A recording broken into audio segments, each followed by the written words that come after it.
Working with text. One key difference between the two persona templates: the left persona keeps most text in a single text frame. I recommend this for alignment. The right persona uses multiple text boxes, which can make alignment trickier. To edit a text frame, just double click in there and it turns your cursor into a capability of editing it. So you can come in here, select the copy, and either copy paste new copy or manually type in your copy like that. Make sure that your caps lock is turned off when you're typing in the space.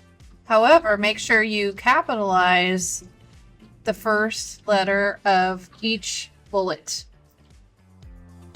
If you'd like to start a text frame from scratch, of course you can use the text tool and you can click and drag out. So if I were to recreate the scenario section, I would start with all caps with the word scenario, SCENARIO. And then I would decide on over here what font I would want to use.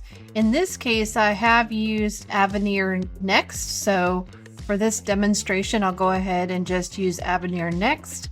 And I used a little bit heavier font for my headline. So I could use something like bold or heavy. I think heavy is a little too thick. So I think I'll go with bold.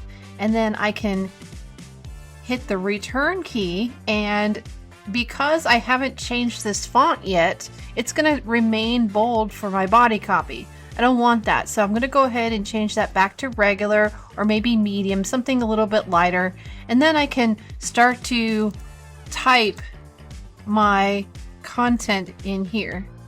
Okay? If I wanted to use bullet points to highlight goals and pain points on the Mac, I could press Option 8, and that will give me a bullet point, and then I would create a space. And that's really a nice technique that Figma gives me automatically. It pushes the actual bullet in a little bit, okay? And then I could say, you know, my first bullet point.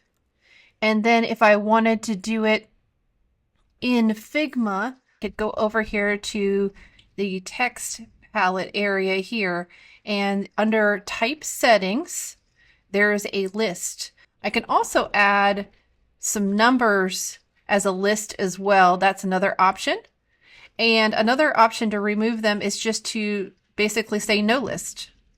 And that is the way to handle this section here. Now, if you notice over here on this one, each one is an individual text frame.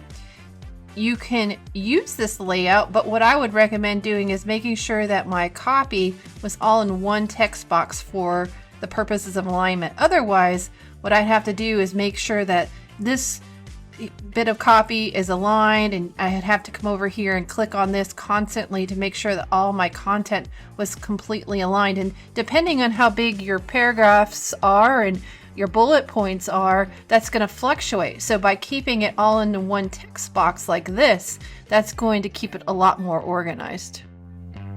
Auto layout explained.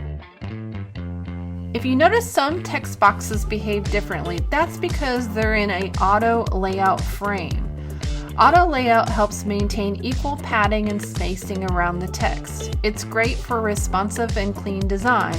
To edit these, navigate to the correct layer, double-click to edit the text, or find it in your layer panel and select it. We'll cover auto layout more in future lessons, but for now, just know that it helps to keep things neat and consistent. Avoid using all caps for body copy. It reduces readability and will hurt your score.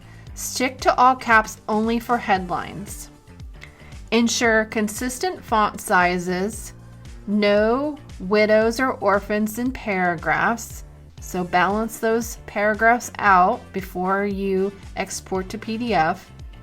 Balance spacing between each section, so use your guides as you move your content around to get equal spacing on the top and the bottom, and also from right to left.